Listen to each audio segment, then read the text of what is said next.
hermanos, de nuevo. ¿Cómo están? Vine sin corbata, así que no voy a hacer la clase. Estoy haciendo la introducción de la clase. Vamos a tener un tiempo para tratar de programar el data, a ver si hoy nos funciona. Y mientras esperamos, vamos a decir que hoy iniciamos un nuevo capítulo del libro de los Hechos, que sería el capítulo 4. Entonces vamos a comenzar desde el día de hoy a ver el capítulo 4 del libro de los Hechos, y nuestra clase va a estar funcionando en el mismo contexto de lo que veníamos en el capítulo 3. Vamos a seguir hablando un poco de la sanidad que obró el Señor Jesucristo a ese hombre a la entrada del templo. Vamos a seguir funcionando sobre las consecuencias de lo que trajo esa sanidad, y vamos a ver que muchas veces cuando el Señor hace algo a través de alguien, no es muy beneficioso a veces para ese alguien entender que al hacer la voluntad de Dios o al hacer algo por Dios o a través de Dios, eso va a ser beneficioso para la persona. Y esta historia continúa. El libro de los Hechos es un libro que nos pone como ejemplo lo que nosotros de alguna manera debemos hacer, que es exaltar el nombre de Jesucristo. Allí en el verso 11 o 12 tenemos la conclusión de que el nombre de Jesucristo una vez más es exaltado en este capítulo 4 del libro de los Hechos. Y vamos a estar compartiendo acerca de esto en esta mañana, comenzando el capítulo 4, entendiendo que hemos sido llamados no para ser alguien, sino para hacer algo. Amén. Y el nombre de Jesús es el que acá debe tomar y prestar relevancia en función de que todo lo hacemos en su nombre. Hermanos, ustedes saben por qué nosotros nos reunimos el día domingo, específicamente por qué nosotros debemos celebrar el día domingo, entendiendo que sí hay una razón de ser del por qué la iglesia protestante o la iglesia evangélica se reúne el día domingo. Siempre decimos nos reunimos a adorar al Señor. Eso es verdad, pero eso debería ser algo constante, debería ser todos los días, 24/7. Pero ¿por qué nos reunimos nosotros como cuerpo de Cristo todos los domingos y no lo hacemos como el pueblo de Israel lo hacía el día sábado? ¿Antes de qué cosa? A ver, hermano Jaime. ¿Y por qué comenzó a reunirse el primer, debido a qué evento? Eso, hermana, dígame, yo le voy a pasar el micrófono para que lo diga, para que entendamos un poco el tema. Pero quiero ser sincera. Sí, la hermana Florcita me lo sopló, así que no vale, porque resucitó a Jesucristo, así que. Porque el Señor Jesucristo resucitó, nosotros nos reunimos y celebramos porque Cristo vive. Si Jesucristo no hubiese resucitado, vana sería nuestra fe, y nosotros funcionamos por fe. Amén. No funcionamos por obra, no funcionamos por lo bueno que somos, lo simpáticos que somos, lo filosóficos que somos, funcionamos por fe. Y la fe está depositada en aquel que un día se levantó al tercer día de entre los muertos. Por eso nos reunimos y celebramos, porque Jesucristo está en medio de nosotros. Amén. ¿Por qué? Porque está vivo. Entonces nuestra motivación no debe ser otra, sino de venir a celebrar a un Cristo vivo, a un Cristo vigente. Jesucristo ya no está crucificado, Él vive, y en esta mañana Él desea impartirse a nosotros porque Él es la causa, razón por la cual nosotros estamos aquí. Entonces cuando usted le digan, ¿por qué tú vas a la iglesia? Porque voy a celebrar. ¿Y qué vas a celebrar? Que Cristo vive. Entonces eso es interesante, porque sí venimos a adorar, sí venimos a alabar y sí venimos a bendecir el nombre del Señor, pero por una razón fundamental, que Cristo vive. El libro de los Hechos es el antecedente de que todo lo que hizo la iglesia primitiva fue porque Cristo había resucitado. Antes de eso estaban escondidos, antes de eso no tenían ninguna razón de seguir existiendo como iglesia ellos, pero luego que Cristo resucitó, todo cambió para ellos. Nuestra motivación es por el cual nosotros estamos aquí es porque Cristo vive. Amén. Y vamos entonces a darle paso al maestro que en esta mañana nos va a impartir la clase, nuestro hermano Enrique, ya está preparado y damos gracias al Señor por él. Amén. Gloria al Señor. Gracias, hermano Ricardo. Muchas gracias. Bien, hermanos, que el Señor les bendiga. Estábamos viendo unos temas ahí del data. Para ver si podíamos ver algo ahí. Bueno, bien, hermanos, que el Señor les bendiga. Ya el hermano Ricardo hizo una introducción respecto al tema. Estamos estudiando el libro de los Hechos, como ustedes bien lo saben.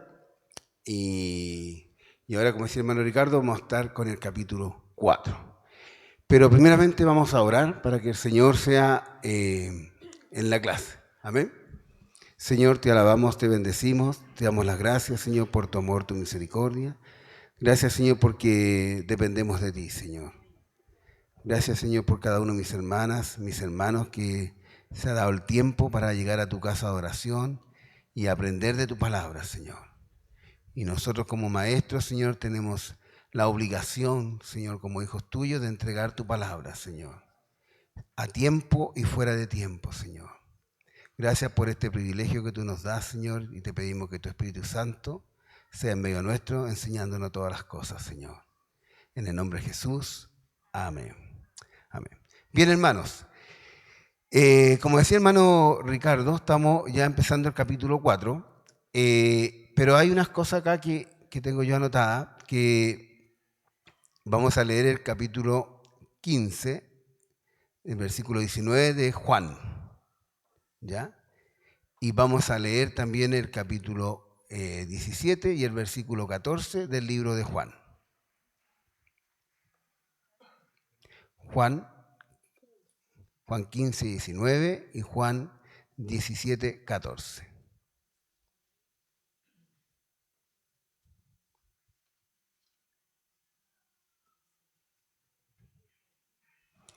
Creo que está más abajo, está el versículo. Ahí está, Juan 15, 19. Ahí está. Bien, vamos a leer en el nombre del Señor. Dice, si fuerais del mundo, el mundo amaría lo suyo, pero porque no soy del mundo, antes yo os elegí del mundo. Por eso el mundo os aborrece. Y la segunda parte, Juan 17, 14, dice, yo le he dado tu palabra y el mundo los aborreció, porque no son del mundo, como tampoco yo soy del mundo. Amén. Entonces, acá, ¿cuál es la palabra que ustedes más ven el énfasis que se da en estos textos que leímos? Una palabra, mundo, ya, ¿y qué más? No soy, ya. Y hay una palabra que dice que, ¿qué nos va a pasar a nosotros? Aborrecer, correcto. Entonces, hay dos características en torno a la vida de un cristiano. Y ahí está, hermano, lo que está más atrás. Ahí. Dos características. Primero, el rechazo, el desprecio y el aislamiento y la persecución física. ¿Ya? Nos lleva a no cumplir lo que el Señor nos ha encomendado. Hay dos características en torno a la vida de un cristiano. Primero, cuando el cristiano, ¿no es cierto?, como dice la palabra, lo que le pasó a Jesús, y también dice Jesús que nosotros no somos de este mundo. Por lo tanto, como no somos de este mundo, va a haber un rechazo, va a haber una persecución, van a pasar muchas cosas. Pero también, producto de este rechazo, muchas veces nosotros ¿qué va a pasar con nosotros? Muchas veces nosotros predicamos la palabra del Señor, porque ese es el mandato, ¿no es cierto? Predicar la palabra del Señor. Y muchas veces por predicar la palabra del Señor nos va a traer rechazo, persecución, aislamiento. Quizás nos van a aislar, ¿ya? Y nos va a traer algún problema. Y muchas veces nosotros, por evitarnos problemas o evitar estas situaciones que le estaba diciendo recién, quizás lo que vamos a hacer es no hablar, ¿ya? Dice, nos lleva a no cumplir lo que el Señor nos ha encomendado. Muchas veces, por temor al rechazo, por el que nos dirán, o no confrontar a las personas, no vamos a hablar la palabra del Señor. ¿No le ha pasado a usted a veces que se ha encontrado en una situación donde personas que son enemigas de la palabra del Señor, enemigas del Señor, a usted les cuesta hablar del Señor? ¿No ha pasado que a veces estamos en medio de un grupo donde nos hablan de la energía positiva, de ser positivo, de la energía, de todas esas cosas esotéricas? Y nosotros tenemos la verdad y a veces nos cuesta hablar. ¿Se acuerda cuando Pablo se levantó ante los atenienses y hablaba del Dios no conocido en medio de gente pagana que idolatraba a otros dioses? Y bueno, también él se encontró en situaciones complicadas y por eso muchas veces le costó azote, le costó prisión, le costó tener muchos enemigos. Y muchas veces nosotros nos vamos a encontrar en esta situación de que por predicar la palabra del Señor, pero un poco Jorge, por predicar la palabra del Señor nos vamos a encontrar con personas que se levanten en contra de nuestra, incluso con calumnia, con mentiras. Porque el hecho de que somos cristianos ya somos aborrecidos. ¿Por qué? Porque ellos saben cómo somos nosotros, que nosotros conocemos al Señor, tenemos nuestra conducta de fe, es la palabra del Señor, que va en contra de los principios que ellos tienen. Entonces, para ellos es incómodo que un cristiano esté ahí porque los conocen. Entonces usted, sin que usted diga que usted está en contra del aborto, usted dice que es cristiano y ya rechaza. No, este no cree, este está en contra del aborto. El matrimonio igualitario, no. Entonces, contra tales cosas, entonces siempre sin preguntarnos, nos van a aislar. Va a haber un rechazo hacia nosotros. Y muchas veces, como le pasó a Pedro, no siendo lleno del Espíritu Santo, negó a Jesús. Y muchas veces nosotros, para no tener problemas, no vamos a hablar. No vamos a hacer lo que el Señor nos encomendó, que es predicar el Evangelio a toda criatura. Y en este tiempo es complicado porque realmente decir que uno es cristiano, a veces antes decir que uno era cristiano, era como bien visto, ¿no? Esta persona es buena persona porque es cristiano. Tiene buenos hábitos y buenas costumbres. Ahora usted diga que es cristiano. Lo tratan de que es una persona que discriminadora, intolerante, antigua, pensamiento cerrado. No es open mind. Open mind. Pero sí, testimonio. Y eso habla muy bien de nosotros. Pero igual, hermanos, por nuestro testimonio, nos va a servir para cuando hay algo en el que van a preguntar, ¿qué dice el hermano? Porque sabe que nosotros no mentimos. Decimos la verdad en eso. Pero con respecto a la vida cotidiana, en cuanto al vivir, siempre vamos a ser cuestionados. No todos, pero cada vez, hermano, esto se va creciendo a medida que pasa el tiempo, esto va creciendo. ¿Por qué? Porque la venida del Señor viene y las personas, ¿no es cierto?, van a el Satanás va a ir haciendo su obra porque le queda poco tiempo. Hermano Jorge, me están levantando la mano hace rato. Diga, hermano Jorge. Póngase de pie para que le escuchen todo, por favor.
Nosotros somos los del discurso de odio, ¿ya? No somos los que damos paz ahora, somos los que traemos guerra. Jesús dijo que íbamos a estar así, madres contra hijos, hijos contra madre, padre, así. Es decir, en la misma familia división por ser cristiano. Y entonces, si hay división por ser cristiano, estamos haciendo bien la tarea. Amén. Podríamos decir que hay tres reacciones que podemos tener cuando predicamos el Evangelio, de acuerdo a lo que dice el hermano Jorge. Para concluir, hermano Jorge, concluir lo que usted dijo, hay tres cosas que puede pasar. Indiferencia, que la persona llegue a los pies de Cristo, o la persecución. De tres maneras pueden reaccionar ante nuestra predicación. Puede ser que la persona a usted le hable así, qué bonito, qué bueno, sí, yo creo en Dios y yo trato de hacer lo mejor posible, ser la mejor persona posible. No le hago mal a nadie. Creo en Dios a lo Frank Sinatra, a my way, a mi manera, ¿cierto? Entonces yo creo en Dios a mi manera, ¿sí? Esa persona que es indiferente. Otra persona, ¿no es cierto?, que va a reaccionar y va a decir, va a llegar a los pies de Cristo. Como dice Jorge, va a caer, la semilla va a caer en buena tierra. ¿Ya? Va a caer en buena tierra y esa persona va a llegar a los pies de Cristo. Pero también va a haber otro tipo de persona que no va a ser indiferente y no va a llegar a los pies de Cristo, sino que va a ser, esa persona se va a ir en contra suya. Como le pasó a Pedro, como le pasó a Pablo, que algunos fueron indiferentes, mismo, ¿no es cierto?, Agripas II le dijo, por poco me persuades, sí, casi me convences. Pero van a haber otros que se van a convertir, pero van a haber otros que no les va a gustar la predicación y se van a ir en contra nuestra. Entonces, ¿qué es lo importante para que esto ocurra? Que nosotros estemos llenos del poder del Espíritu Santo. Y es por eso que en el libro de los Hechos, avancemos, hermano, ahora esa es la introducción, para llegar a esto, a Pedro y Juan en el capítulo 4 del libro de los Hechos.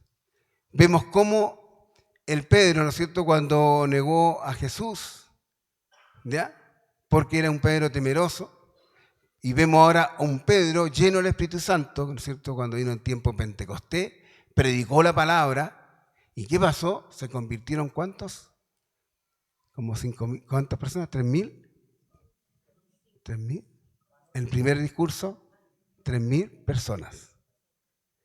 Y después se convirtieron como 5.000 varones, dice. Entonces, vemos cómo va cambiando, pero vemos que también no fue fácil. No fue fácil predicar el Evangelio. ¿Ya? No fue fácil para ellos. Y ahí vemos, ¿no es cierto?, en Pedro y Juan, capítulo 4 del libro de los Hechos. Bien, versículo 1, sigamos avanzando, por favor. Aquí vamos a ir viendo. Ya, Pedro y Juan ante el concilio, Hechos capítulo 4. Aquí vienen los títulos que vamos a pasar. Primer título dice, el trío de opositores contra Pedro y Juan y el arresto de los apóstoles, en Hechos 4, versículo 1 al 3.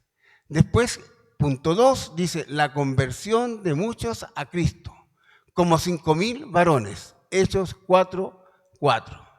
Tercer punto, el concilio contra los apóstoles, Hechos 4, versículo 5 al 7.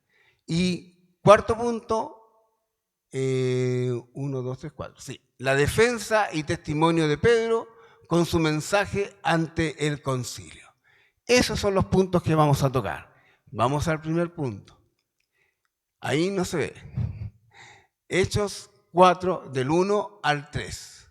¿Ya? El trío opositor contra Pedro y Juan y el arresto de los apóstoles. Eso está entre capítulo 4, el versículo 1 al 3. Sigamos, hermano. Bien, Pedro y Juan ante el concilio. Eso está en el versículo 1 y en el versículo 2. Hablando ellos al pueblo, vinieron sobre ellos los sacerdotes con el jefe de la guardia del templo y los saduceos. 2.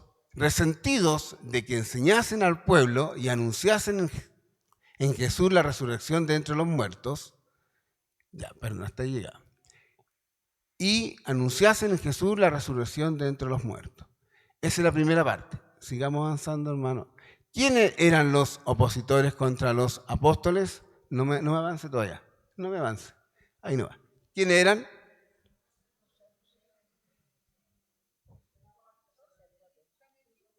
Ya. Sigamos avanzando. 4.1. Ahí está. ¿Se ve o no? No se ve. Ya. Entonces eran los que dijo las hermanas. Entonces eran los sacerdotes, el jefe de la guardia del templo y los saduceos. Bien. ¿Quiénes eran ellos? Avancemos. Eran líderes religiosos, ¿ya? Líderes religiosos que estaban resentidos con Pedro y Juan por sus enseñanzas y anunciasen en Jesús la resurrección de entre los muertos. ¿Qué significa estar resentidos? A ver, ¿quién me puede decir qué significa estar resentido? Digamos palabras, ¿qué significa ser resentido? Molesto. ¿Qué más? Enojados. Más adelante parece que aparece ahí. Estar ofendido, enojado por algo. Sinónimos: molesto, ofendido, disgustado, dolido, enfadado, enojado. Entonces, estos estaban enojados. Estaban molestos. ¿Ya? ¿Contra quién? Contra Pedro y Juan. Perfecto. Bien, en Hechos 4.3, ¿qué dice? Y le echaron mano y los pusieron en la cárcel hasta el día siguiente porque era ya tarde. ¿Ya? ¿Sí?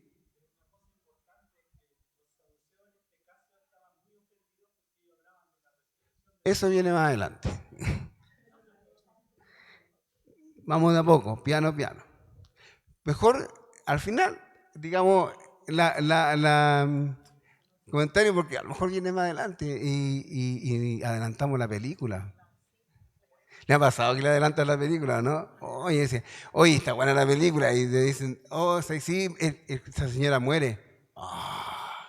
Pucha, me echaste a perder la película. Jorgito es con buen humor, por si acaso. ¿Ya? Ya nos conocemos ya hace muchos años, ¿no? ¿Ah? Muchos años. Y yo era más niño todavía. Yo no tenía cana, tú sí. Ya, bien, hermano. Bien, hermano, sigamos. Entonces, ¿qué podemos padecer por la causa de Cristo, entonces? Bueno, me gustó el dibujo de arriba para que lo vean bien, ¿no, hermano? Porque cada dibujo no es muy fácil. ¿No se ve? Ya, el anterior era, ¿no? Que vimos antes de eso. Ahí está. Bueno, no se ve muy bien, pero algo se ve. Bien. Entonces, y le echaron mano y los pusieron en la cárcel hasta el día siguiente porque era ya tarde. Bien. ¿Qué podemos padecer por la causa de Cristo? ¿Qué podemos padecer por la causa de Cristo?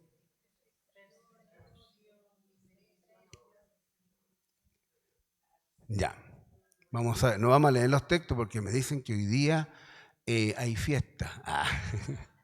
Entonces, estoy tratando de pasar la clase rápido para que con todos los eventos que hay podamos avanzar rápido. Bien. Dice que la pregunta era, ¿qué podemos padecer por la causa de Cristo? Ahí ustedes pues, una cosa importante que les quiero decir. Lo que no ha pasado acá, no ha pasado acá, me ha pasado en otros lados, pero no acá. Nadie impide las PPT, nadie impide las presentaciones. Entonces, no es que las presentaciones sean súper buenas, pero por lo menos nos pueden ayudar en algo. Así que si usted quiere la PPT, yo tengo el libro, lo he hecho, no sé, los hermanos también, los otros maestros, el libro lo he hecho desde el primer capítulo en adelante y todo está en PPT. Porque yo voy continuando, por mi parte voy continuando en el mismo PPT, voy continuando en las demás clases. Entonces, es importante que si usted quiere mantener este material, yo se los mando. O a la hermana Flor, si también necesitan material, hermana Flor, hermano Ricardo, también los tres estamos dispuestos a enviar material si ustedes necesitan material. ¿Ya? Así que, ¿por qué? Porque a veces la clase queda en duda o queda algo que no nos queda claro. Bueno, usted si revisa el material, le va a quedar más claro. Por ejemplo, acá dice que son aborrecidos. ¿Qué podemos padecer por la causa de Cristo? Ser aborrecidos, ser amenazados, ser perseguidos. Se pueden burlar de nosotros. ¿Se han burlado de usted por ser canuto? Este es canuto, así que no le ofrezcáis nada porque este es canuto. Entonces, ser burlados, vituperados. Podemos recibir vituperios, ¿no es cierto? Castigo, tortura, maltrato. Usted dice, no, es que eso en el libro lo he hecho nomás. No. Yo tengo una imagen que no las quise poner porque eran muy fuertes. Pero en otros lados, en Corea, en todos lados, en varias partes hay mucha persecución de los cristianos y son muertos por la causa de Cristo. Mire, nosotros acá estamos tan relajados, hermano. Usted está sentado aquí. Yo estoy aquí, yo no hago problema por el data, que acá. Oye, hermano, y otro hermano por recibir la palabra están presos y los que la reciben gozosos de que tengan a alguien que le enseñe la palabra de Dios. Y nosotros estamos sentados aquí, cómodamente. No voy a decir la posición que están cada uno de ustedes, porque los estoy viendo a todos, para que nadie se sienta identificado. Pero, y están sufriendo y nosotros tenemos todo, hermano. Y tanto que nos cuesta llegar a la iglesia, hermano. Tanto que nos cuesta. Y en otros lados son perseguidos, son torturados. Y se sientan en el suelo o en tierra, donde sea, pero gozosos de recibir la palabra de Dios.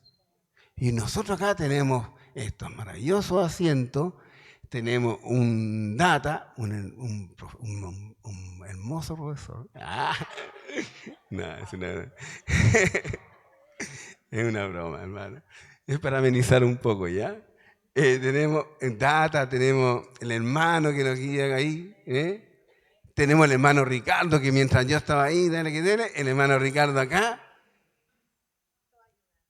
yo conversando con hermana Flor, no hay data, y hermana, yo estaba acá, entonces tenemos esa posibilidad de poder, y ellas personas que están solos y que tienen que entregar la palabra y que no cuentan con nada, solamente con la palabra. Entonces, hermanos, gocémonos, porque tenemos la libertad. Sí, bien, nos dicen que esto es canuto acá, bueno, no importa. seguimos adelante. ¿Ya? Pero castigo, tortura, maltratos, cárcel, muerte. Muchos han sido muertos por la causa de Cristo. Y por eso que siempre destacamos esto en el libro de los Hechos, el capítulo 1, versículo 8. Y recibiréis poder cuando venga sobre vosotros el Espíritu Santo. Porque la única forma de ser testigo, que era la palabra mártir, la única manera en ese tiempo y en algunas partes ahora para ser testigo es ser mártir. Es dar la vida por la causa de Cristo, y para eso es necesario estar lleno del Espíritu Santo. Y recibiréis poder cuando haya venido sobre vosotros el Espíritu Santo. Y me seréis testigos, me seréis mártir. En Jerusalén, en Judea, en Samaria y hasta lo último de la tierra. Si no somos llenos del Espíritu Santo, fíjense, cuando nos estamos fríos, cuando no queremos nada, no predicamos la palabra, porque nos da lata, porque nos da miedo. Nos da temor, vergüenza. Gracias, hermana Jessica, tan inteligente que usted. Nos da vergüenza, ¿no es cierto? Y hasta lo último en la tierra. Entonces, exacto. ¿Y qué pasa? Que nos da como, ¿por qué? Porque la única forma de que el Evangelio prospere es que seamos llenos del Espíritu Santo. Lleno del Espíritu Santo. Entonces, muerte. Y vemos, ¿no es cierto?, el libro de los Hechos, como ha habido muchas muertes, muchas cárceles. Bueno, ahí vemos, esa es una representación, no sé si se ve, pero ahí está Pablo azotándose, sale la cruz de Jesús y todo eso. Bien, mucha conversión, la conversión de muchos a Cristo. Sigamos avanzando.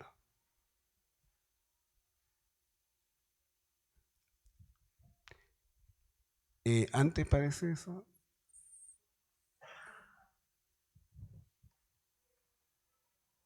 Es antes de eso. Ya. Y después de eso que viene, ahí. No, eso. Bien. Dice, la conversión de muchos a Cristo. ¿Ya? Hechos 4:4. Pero muchos de los que habían, a ver si se salta ahí parece. Se saltó. Sí, no, está bien, está bien. 4:4. Punto 2. La conversión de muchos a Cristo. Hechos 4:4. Pero muchos de los que habían oído la palabra creyeron, y el número de los que varones era como de 5.000. Ya. Aquí está hablando de varones. Yo estaba averiguando y muchos dicen que varones se refiere porque como raza humana, pero otros dicen que varones, que en el Oriente no se cuentan las mujeres, se cuentan solamente los varones, y yo lo tomo como literal, varones. ¿Sabe por qué lo tomo literal?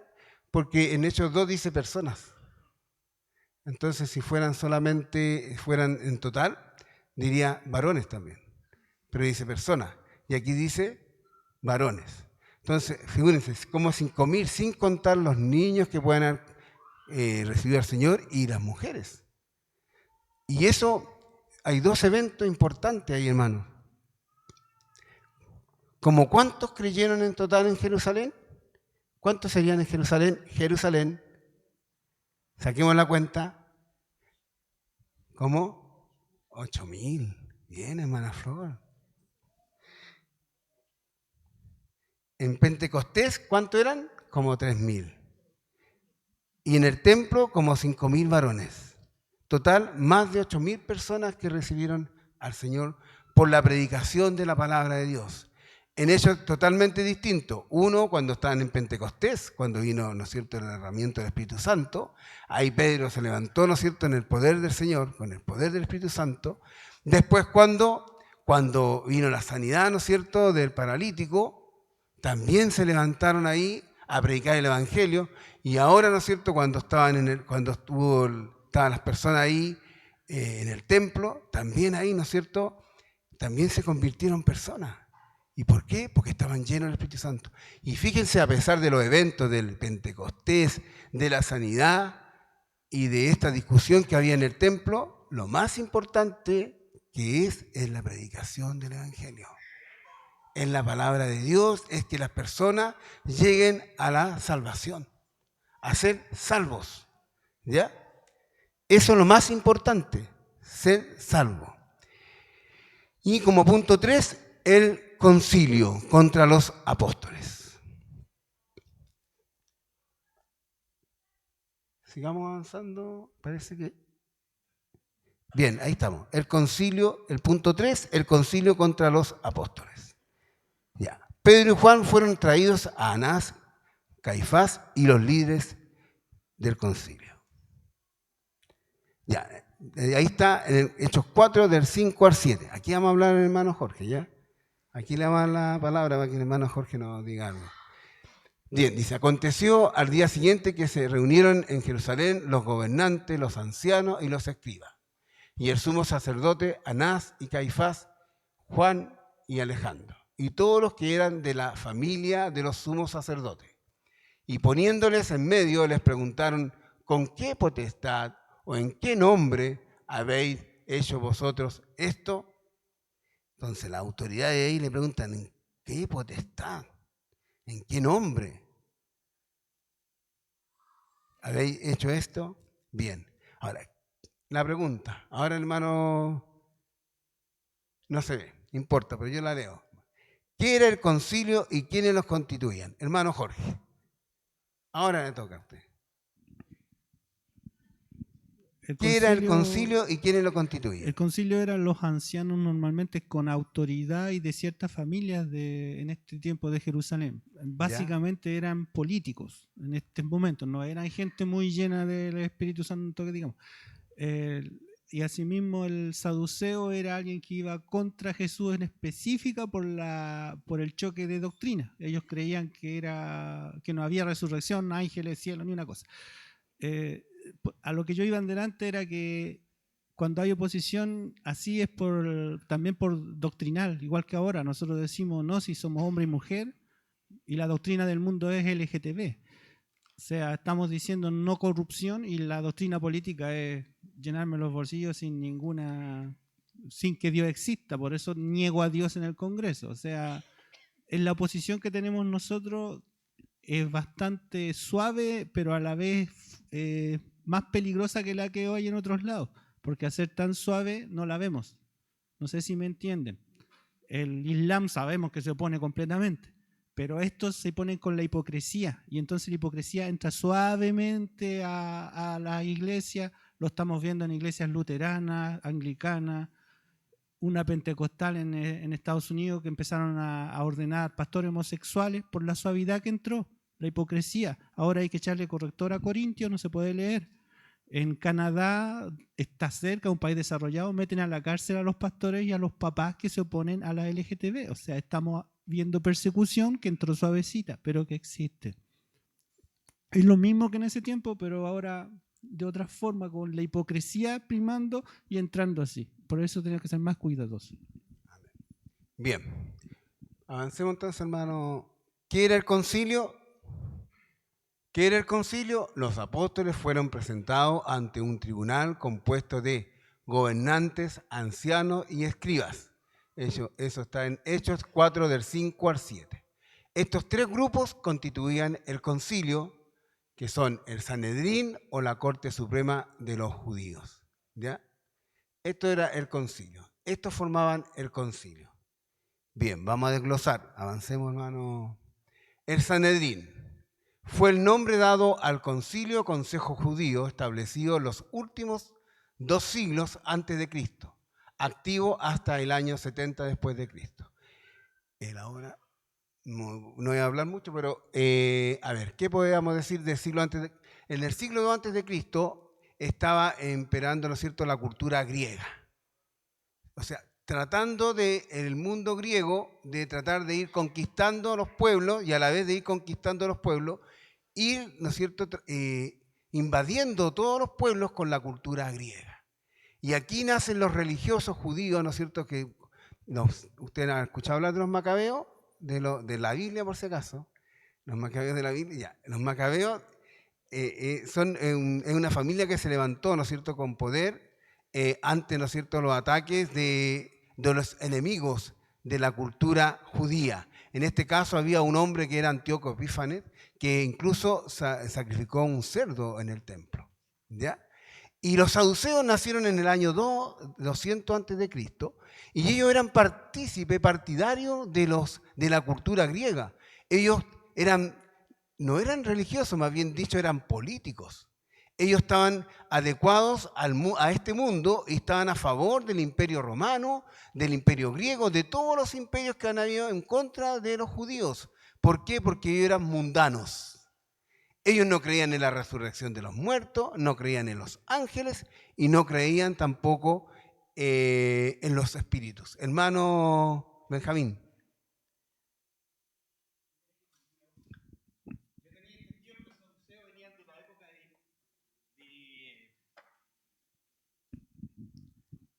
Yo tenía entendido que los saduceos venían de la época mucho más antigua del rey, digamos, Salomón.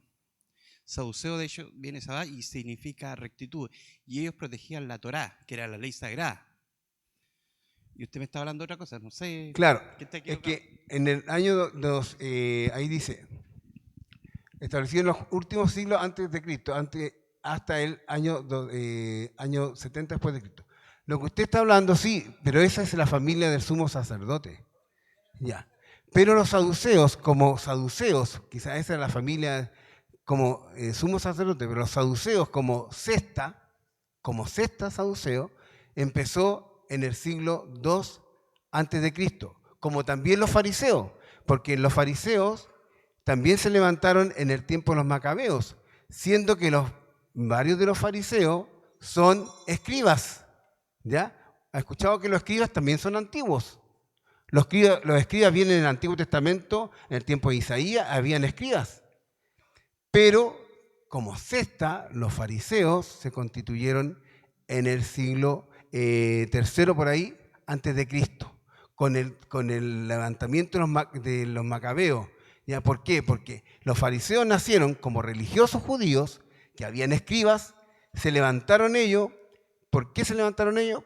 Porque ellos estaban en contra de lo que querían hacer los griegos, era helenizar la cultura judía. Es decir, que todos los judíos se convirtieran al griego, que tuvieran dioses paganos, cultura, el idioma, todo.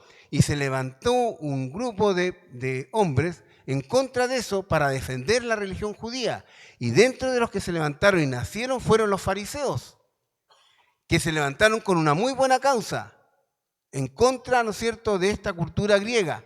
Pero ¿qué hicieron los fariseos? Se levantaron en muy buena causa y con un buen propósito. Pero ¿qué pasó con los fariseos?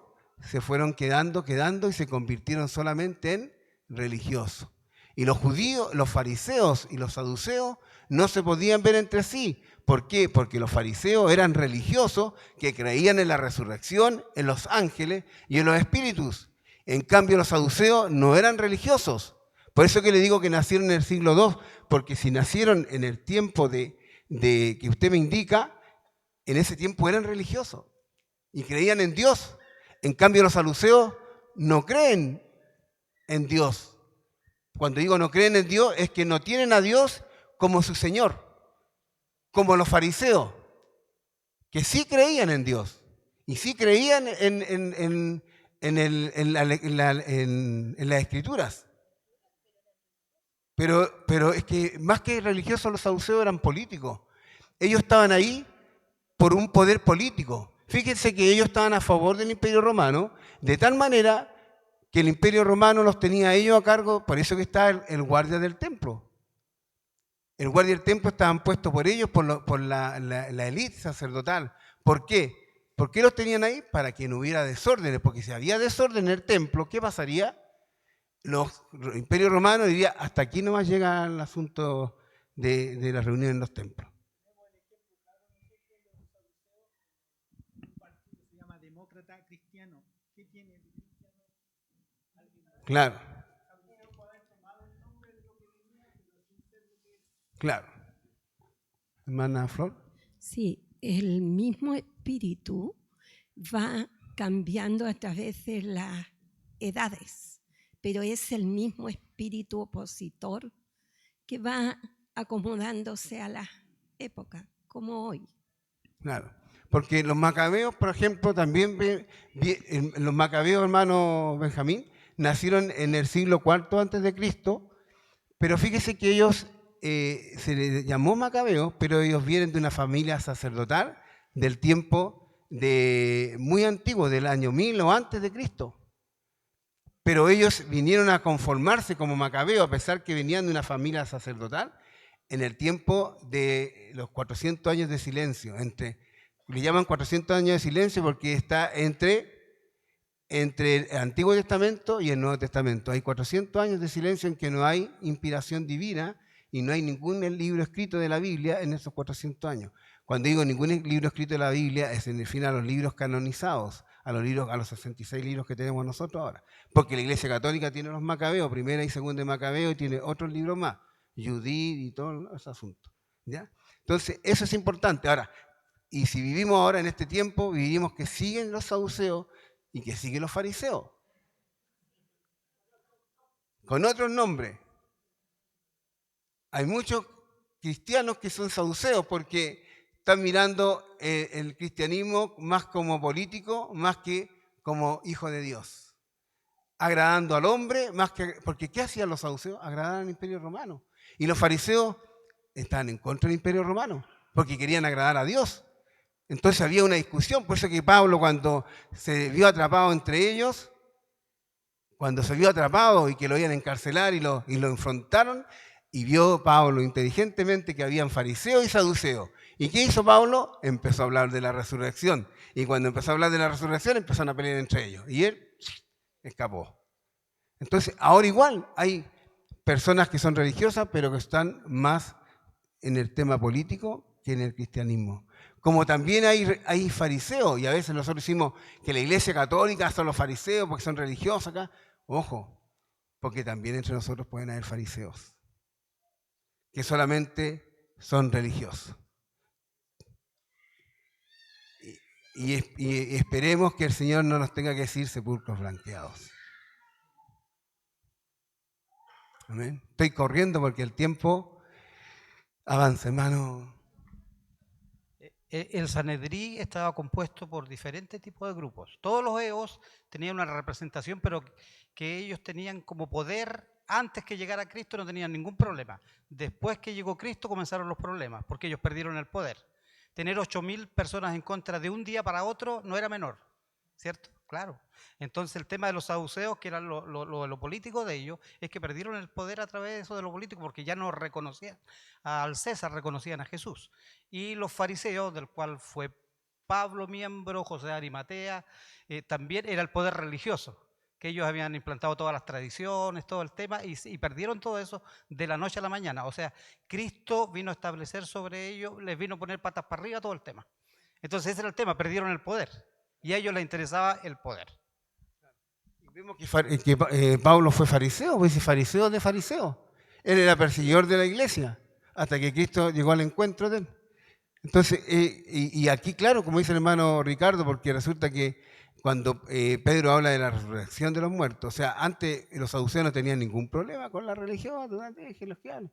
Pero cuando empezaron a hablar de la resurrección de los muertos, y que ellos no creían en la resurrección, y que Cristo había resucitado, para ellos fue complicado.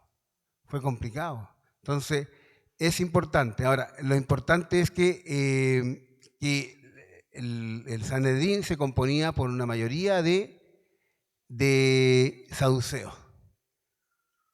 Perdón, ¿saben que los saduceos eran, en cuanto a cantidad, eran mucho menos que los fariseos?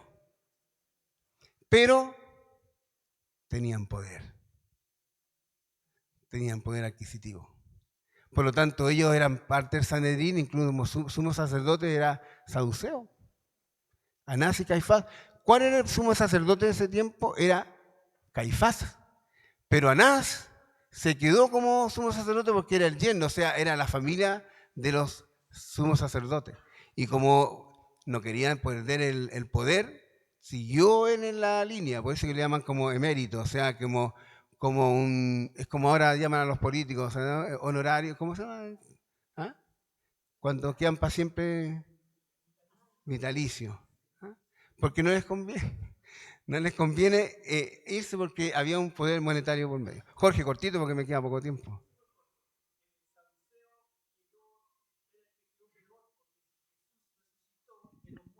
Entonces todo lo que ellos decían era mentira. Era absolutamente una falsedad. Entonces, ¿en qué quedaban? Quedan cero autoridad. Ya. Bien, entonces el tercer grupo para el de los escribas, ¿dónde quedé? Quedé acá. El grupo gobernante, no, ahí quedé. Era un cuerpo de aristocracia sacerdotal y de la nobleza compuesto de 71 miembros con sede en Jerusalén. Trabajaba bajo la dirección del sumo sacerdote y tenía funciones legislativas, ejecutivas y judiciales. Mateo 10:17 y Marcos, no veo bien, 3:9. Esto viene en recuerdo de Moisés y los 70 ancianos, ¿se acuerdan? Cuando les pidió que pusiera 70 ancianos para que le ayudaran en la administración, que tenían autoridad no solo religiosa, sino civil, hasta donde los permitía el gobierno romano. El grupo de gobernantes o sumos sacerdotes era el cuerpo representativo de la autocracia sacerdotal, es decir, los saduceos. Los ancianos, el segundo grupo, eran los hombres respetados de la comunidad y podían aportar una buena contribución en cuanto a los asuntos públicos.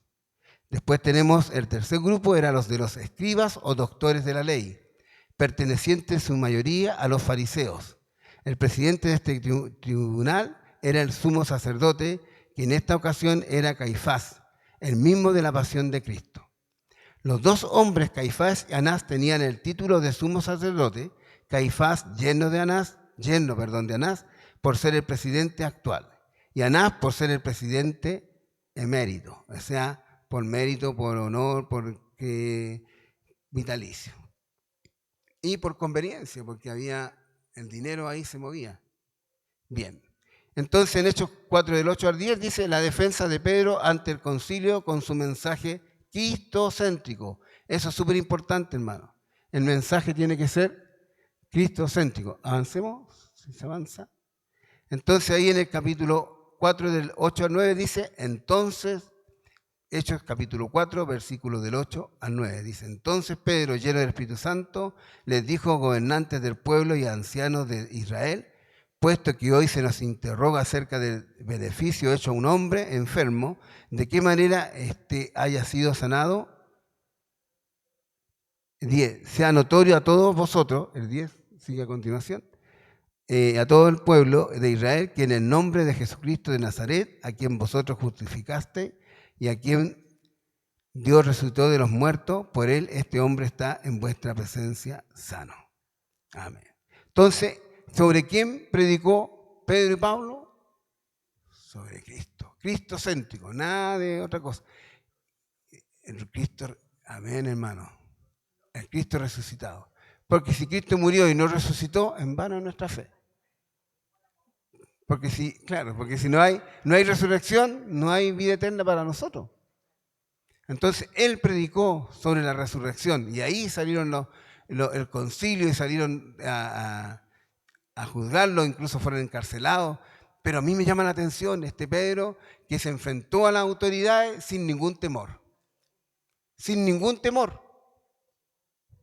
No era el mismo Pedro que temerosamente negó a Jesús. Ahora es otro Pedro, un Pedro lleno del Espíritu Santo que predicó la palabra de Dios. Por eso, hermano, como comenzamos al principio, la única forma de que nosotros podamos servir al Señor como Él quiere y enfrentarnos y cumplir lo que Él nos mandó, que es evangelizar, es llevar la palabra a otros.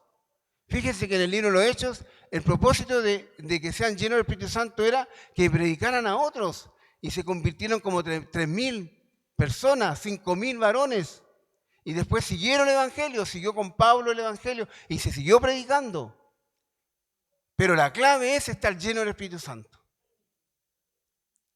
Porque cuando nosotros estamos llenos del Espíritu Santo y vamos a predicar la palabra y queremos servir a Cristo, el Señor va a estar con nosotros, hermano. Pero si usted quiere hacer cosas como los religiosos por su propia cuenta, no vamos a tener ningún resultado, porque por mí no vamos a llegar a ninguna parte. Por mí no llegamos a nada, hermano, porque al primer rechazo, a la primera persecución, ¿qué vamos a hacer? Vamos a echar marcha atrás. Pero si vamos llenos del Espíritu Santo, vamos hacia adelante. Hacia adelante, hermano, porque queda poco tiempo. Queda poco tiempo, hermanos. El Señor viene pronto. La iglesia no está predicando sobre la venida del Señor. Y tenemos que tener claro que el Señor viene pronto. Y quizás estamos muy cómodos como iglesia, y quizás estamos como en el tiempo de la iglesia, como los religiosos del libro de los Hechos, o en el tiempo de Jesús, que habían sectas religiosas, que nacieron, como dice el hermano Benjamín, nacieron, ¿no es cierto?, en el Antiguo Testamento, nacieron con los levitas, nacieron con las tribus de Israel, y ahí había cada parte, pero con el tiempo esto fue mutando, hermano, hasta llegar a ser sectas religiosas. Fariseos, sepulcros blanqueados, que aparentaban ser piadosos, aparentaban ser hombres de Dios, pero en el fondo, en su corazón, no tenían nada. Estaban vacíos. Saduceos, que tenían nombre de hombres que eran religiosos, que tenían importancia, que eran parte del Sanedrín, que eran sumos sacerdotes, pero solamente eran hombres políticos, pero de cristianos, de religiosidad, como hijos de Dios, como israelitas, no tenían nada. Amén.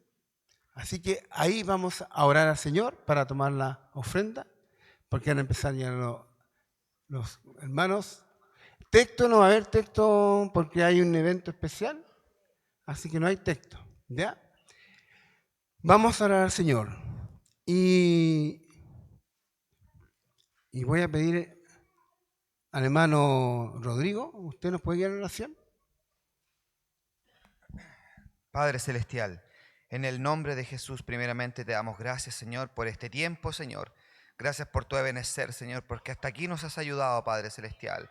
Gracias, Señor amado, te damos por mi hermano, Señor, por la palabra que ha sido impartida hoy, Señor, la enseñanza, Señor amado. Queremos atesorarla en nuestro corazón, Señor eterno, porque sabemos, Señor, que aquí es bueno donde podemos estar, Señor. Aquí es donde debemos aprender, Señor, de tu palabra para poder enfrentarnos, Señor, en las cosas que vienen.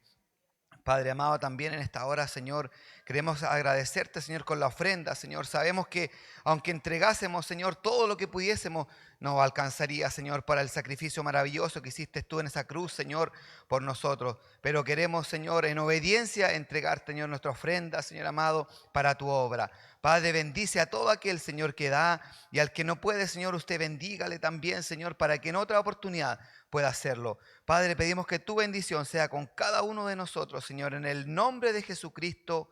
Amén. Las dos hermanas Jessica van a pasar la ofrenda. Ya está orado ya, así que ya hay oración.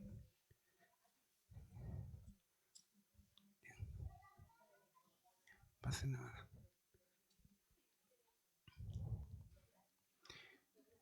El Señor les bendiga, mis hermanas, mis hermanos. La próxima semana seguiremos con la clase de este capítulo con nuestro hermano Ricardo, con lo que viene del versículo 11 en adelante. Que el Señor les bendiga grandemente y quédense aquí nomás porque ahora viene un evento especial, vamos a correr algunas cosas, así que...